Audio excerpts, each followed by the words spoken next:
If you enjoyed this lesson, please check out the links below to get involved in my jazz violin practice club. We meet on Zoom every week to practice jazz violin together. Enjoy the lesson.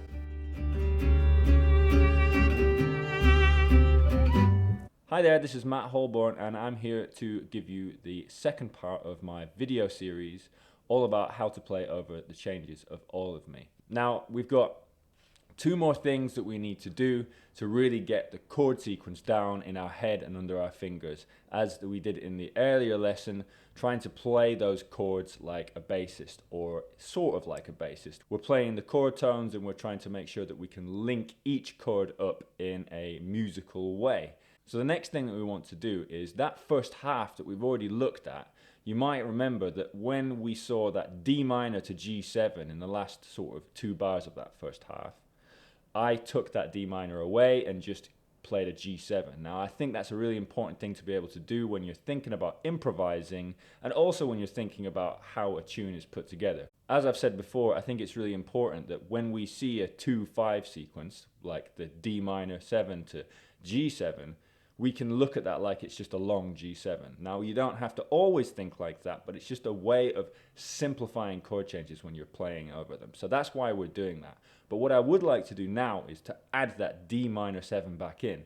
Now, a D minor 7 is made up of a D minor triad, which is D, F, A, and then it's got a flat 7 or a minor 7 on top of it, which is a C. You might remember in the first video I mentioned that major and minor chords a lot of the time should be thought of as triads when you're first starting out. But at this point, what we do want to do is think about that D minor as a minor 7, because when you're looking at a 2-5-1 sequence, you do want that 2, that minor chord, to be a minor 7. The reason being is that minor 7, that C over the D minor, moves very nicely to the 3rd of the G7. It's a nice little movement within the chord sequence that really accentuates those chords. Let's just try zoning in on that moment, that 2, 5, and then we'll also resolve it to 1. So we're going to play D minor for a bar, G7 for a bar, and then end on C major, okay? And we're going to use this little pattern. Very simple little pattern. 1, 2, 3, 4.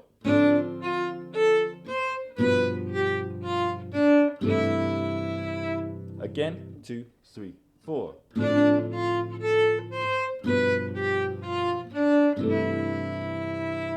So what I did there was I went up the D minor 7 arpeggio, and then once I got to that G7, I went down a semitone to the B, which is the 3rd over G7, and then I went down the G7 arpeggio. And once I got to the 5th, I then moved up to play an E, which was the 3rd of the C major chord that we ended on. Try it again. 2, 3, 4.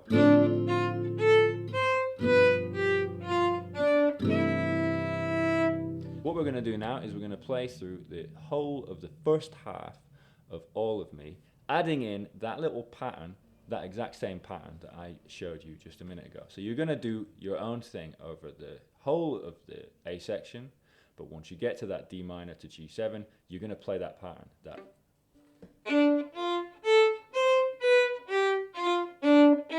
You do this in whichever way that you are able to at the moment.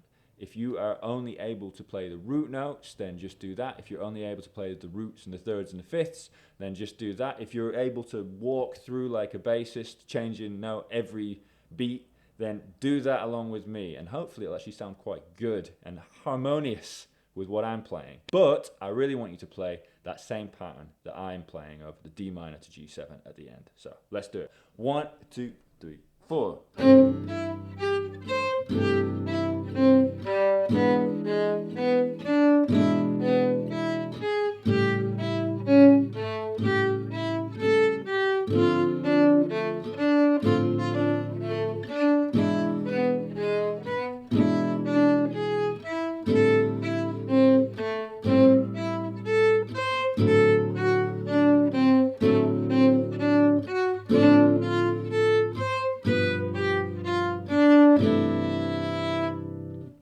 Hopefully that's working out for you, but if not, please skip back and have another couple of goes. So the next step is to try and make sure that we can get this B section down, or the second half of the tune. Now you might notice, looking at the tune right now, that the second half of the tune is very similar to the first half. It's just the last 8 bars that are different. So rather than looking at the second half as a whole, the best thing to do is to zone in on that new part. So that new part that we haven't played over yet is F major, F minor, C major, A7, D minor, G7, C major, and then G7, which will take us back to the start. Okay, so what I would suggest is to practice this section repetitively, because it's a new section, we haven't looked at it before, and it's also probably the hardest part because it's got the most amount of chord changes and they change much quicker than in the rest of the tune. What we're going to do is we're going to use those patterns that we looked at really early on in the first lesson. So when we're playing over the major chords and the minor chords, we're going to play 1, 3, 5, 3. And then when we play over a dominant chord, we're going to go 1, 3, 5, 7. And then when we get to the 2, 5, the D minor 7 to G7, we're going to do this thing. But we're not going to resolve on that E. We're going to still follow the same pattern that we're looking at. So we're going to resolve on playing the note C and go up, i.e. 1, 3, 5, 3 over that C major. It's going to be like this. 1, 2, 3, 4.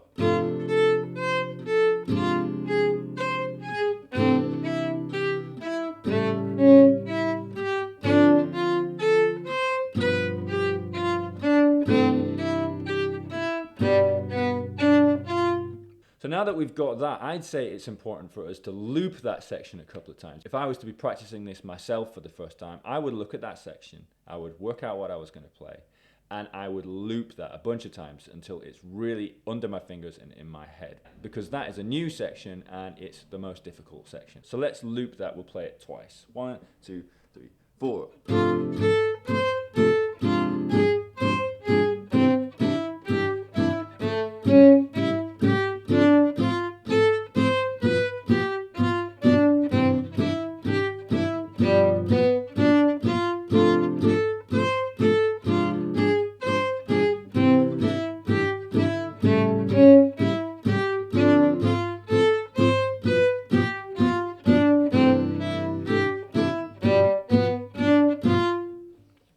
Hopefully that's working out for you, but if not, just skip back and try again.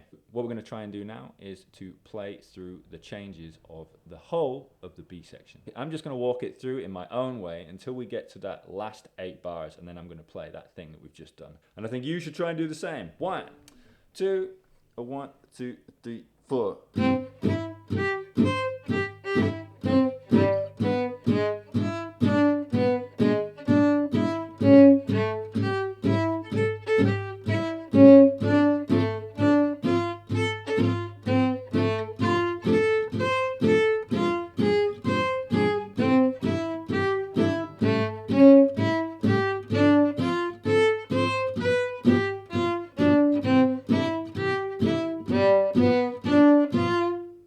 Hopefully that's worked out for you. Let's try doing exactly the same thing with the whole tune. We're going to walk in whichever way that we're able to at the moment. If it's just playing the root notes, if it's just playing long notes, if it's playing roots, thirds and fifths, if it's a mixture of the two, wherever you're at, you're just going to do that. But the rules in this instance are, when we've got that 2-5 sequence, you're going to play that pattern that we played before.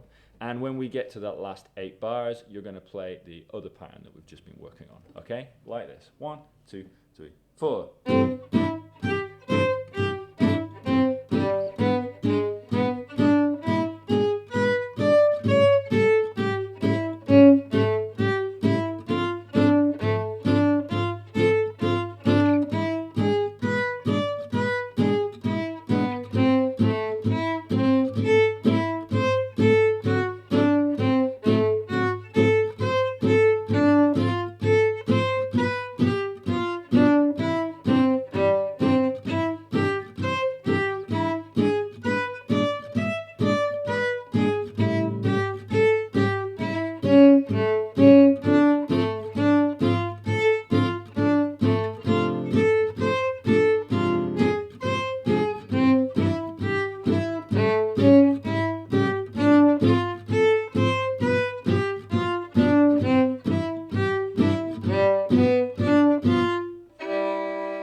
Okay?